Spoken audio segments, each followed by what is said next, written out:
Hi నమస్తే welcome to మన TV.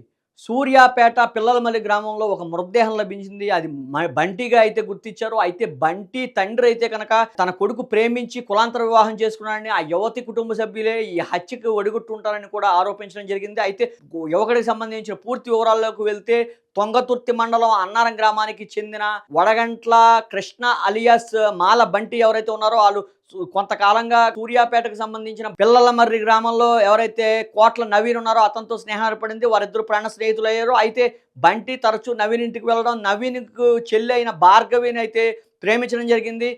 ఆ విషయం ఇంట్లో చెప్పగా వారు నవీన్ కుటుంబ సభ్యులైతే దాన్ని తీవ్రంగా వ్యతిరేకించారు. ఎందుకంటే బంటి మాల సామాజిక వర్గానికి చెందినవాడు. అదేవిధంగా నవీన్ అయితే బీసీ సామాజిక వర్గానికి చెందడంతో వారు పూర్తిగా వ్యతిరేకించడం జరిగింది. పోలీస్ స్టేషన్‌లో కూడా కంప్లెయింట్ ఇవ్వడం జరిగింది. అయితే భార్గవికి పోలీసులు కౌన్సెలింగ్ ఇచ్చినా సరే భార్గవి వారి మాటలైతే పెడచెవిన పెట్టడం జరిగింది. 6 నెలల తర్వాత ఎవరైతే మాల బంటి ఉన్నారో అతను భార్గవి ఇద్దరు కూడా వివాహం చేసుకుని సూర్యాపేటకు గ్రామానికి చెందిన మామిళ్ళగడ్డలో అయితే వారు నివాసం ఉంటున్నారు. మామిళ్ళగడ్డలో నివాసం ఉన్న క్రమంలో నవీన్ అయితే బంటిపై అయితే పూర్తిగా నవీన్ కుటుంబ సభ్యులైతే పూర్తిగా కక్ష అయితే పెట్టుకోవడం జరిగిందంటూ కూడా సమాచారం అందుతోంది. ఈ క్రమంలోనే ఎవరైతే నవీన్‌కి అతి సమీప బంధువైన సూర్యాపేటకు చెందిన మహేష్ అనే యువకుడితో అయితే ఫోన్ చేయించడం జరిగింది. ఎవరైతే బంటికి ఫోన్ చేయించారో బంటికి పార్టీ ఉందంటూ తనను రావాలంటూ కూడా పిలవడం జరిగింది.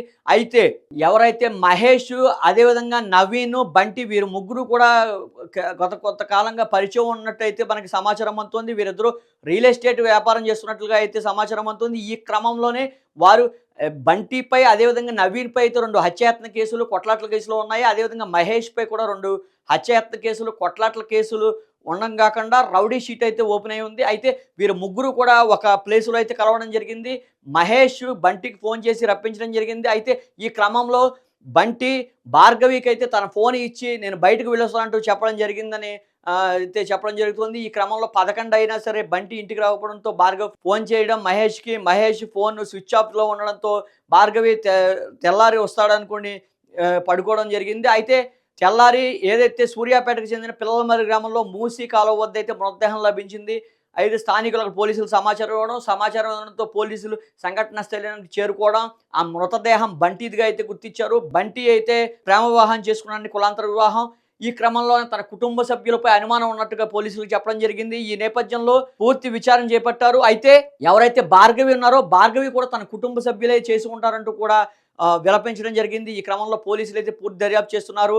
అయితే నవీన్ అదేవిధంగా మహేష్ కూడా ఊరు వదిలి పారిపోయినట్టుగా పరారీలో ఉన్నట్టుగా అయితే పోలీసులు చెప్తున్న పరిస్థితి అయితే ఉంది. ఈ క్రమంలో డీఎస్పీ రవి అయితే ఈ కేసును బృందాలుగా విడిపోయి అయితే వారిద్దరిని గాలింపు చర్యలు చేపట్టినట్టయితే తెలిపారు. ఈ క్రమంలో వారిద్దరూ కూడా పాత ముద్దాయిలని వారు ముగ్గురు కూడా వారిపై పలు కేసులు ఉన్నట్లుగా కూడా డీఎస్పీ రవి అయితే తెలపడం జరిగింది.